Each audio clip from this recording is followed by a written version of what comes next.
You're watching Byline Wilmington on CBS 10 WILM. Here's your host, Don Ansell. Matthew Ray is the youth pastor at Rock Church in Castlehane. He went homeless for 3 days undercover and is telling us about that experience. The public has very low esteem for people that are homeless. How does that affect them?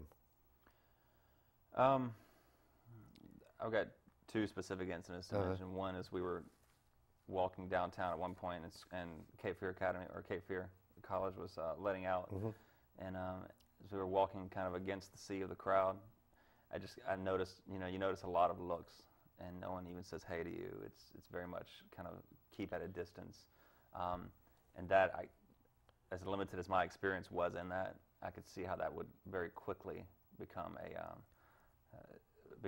a rough thing on your self-esteem. Yeah. Another thing is we went into a coffee shop downtown, and I just wanted to see what it would be like if I went in and nicely asked for like a free cup of coffee or something, and I did. I walked in and I said, listen, I don't have any money. Is there any possible way I could just get like just a regular cup of coffee?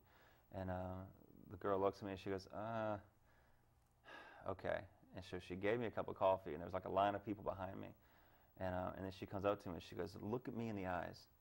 Don't you ever come in here again. If I see you in here again, this is not going to happen. And like real loud in front of everyone. It was humiliating. It was humiliating. And everything inside of me wanted to say, just so you know, I'm not who you think I am. You know what I mean? Yeah, I could see how over time that could really wear on your confidence. You said, and this is a quote from something that you wrote after your experience, and we're going to put it up on the screen. You said, we learned the only thing that could warm a lonely man at the depth of misfortune is the hearts in his community. So I want you to expand on that. It gets cold out there for one. It gets really cold, and it gets lonely. I think that the truest poverty they deal with is not the poverty of money or stuff or food or any of that stuff. It's the poverty of relationship. It's the loneliness. It's community. I think every single one of us thrive out of community, out of being loved by somebody else, or being leaned on by somebody else, or leaning on somebody else, or that is honestly what warms the heart. That is truly what fills mankind, I think. Whether you're a homeless man or the richest man in the world, you've got to have that community. Would you say that was the biggest thing that you learned from this experience or got from this experience? Probably. Yeah, I feel like everything kind of stems out of that.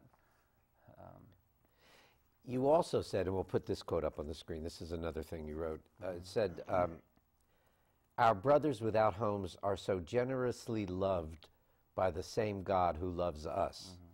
May we be challenged to demonstrate this love even when it makes us uncomfortable.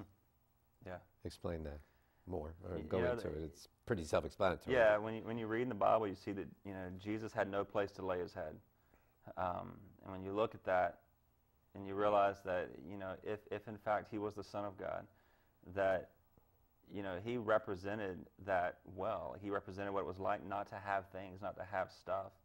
And I think a lot of times when I read that scripture, I think to myself, well, he probably just, laying on a warm beach at night, looking up at the stars and had a great time. But I imagine there were times when it was cold outside, and the thing is the same God that loves me, the same God that loves, even the wealthiest man in the world, loves the man who has nothing, And in fact, I told the guys the other day while I was downtown, some of the homeless guys, I told them, I said, I truly believe now more than ever that I'm among some of the wealthiest people when I'm down here.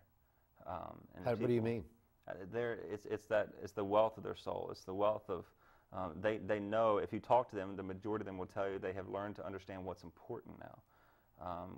And being downtown and being on the streets. Without anything, they realize what's important. Their values change. Their values change incredibly. Yeah. And with that comes a wisdom, I think, that rare people have. I think it's a dilemma for the average person when they encounter a homeless person asking for a handout. Right. What do you think is the appropriate way for someone to react to that? to react to a handout? Yeah, excuse me, got some change, spare change. What's Yeah. the appropriate way, do you think, after your experience? Personally, I'll tell you what I think. I think in the scriptures we're mandated to, if someone asks for your shirt, you know, give it to them. If someone asks for, if it is in need, you give it to them. And then you'll hear city fathers say, if you do this, the streets will be lined with homeless people, and it will drive away the business traffic. We will be a haven and a magnet for the homeless. Yeah. How do you balance that? That's tricky. It's a very good point. It could easily be overrun. You know, me going into the coffee shop, I recognize that I can't expect a coffee shop to give me free coffee. You know what I mean? I don't expect that to happen. Because they figure you'll go out and say, hey, you get free coffee. Everyone come in and grab some. And then they're paying customers. Exactly. I think there is a responsibility to them as well. And I think when you have facilities within the community that really help these guys and really show them love, not just saying, hey, we're trying to get you away from everybody else to come over here, you know, but really show them love, it's a different story. I know on Saturdays we go down in the mornings to Mercy House and we take breakfast every morning. And you know, I'm sorry, did you finish your thought? Well, no, I was just going to say that's, you know, our goal is not just to drop off breakfast, but we stay for about an hour and a half because we want to talk to them. We want to show them that we really do love you guys. We're not just trying to give you a meal and get out so you stay off the streets and all this stuff, but we really want to show you that it's about more. We value you as a human being. We value you, yeah. How much of a paradox is there? I mean, a large number of people call themselves Christian. How much of a paradox is there in how folks react to homeless people on the street, disheveled, unkept looking, and most religious preaching that people hear on Sunday and believe and embrace? Yeah, that's an excellent question, because I think as a Christian, to truly be Christ-like requires a lot of action, a lot more action than just speaking. And, you know, when we see in Jesus' lifestyle, he did things. He didn't just say things, he did things. And as a Christian, whether you're the one on stage or the person who comes in, there's no hierarchy, there's no difference. You're still, you know, mandated in Scripture to be love, to be the love of Christ to your community, not to talk about it, not to have good ideas or good theories about it or to write about it, but to be it, you know, which is what makes us uncomfortable. Thank you for coming in. Thank you for having me. Pleasure to meet you. It's good to be here.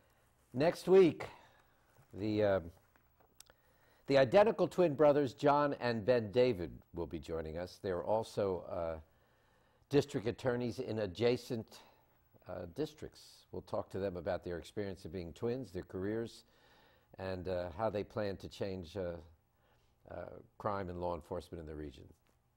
I'm Don Ansell. Have a great week. You've been watching Byline Wilmington on CBS 10 WILM. Join us every Sunday morning as we explore the issues that concern you.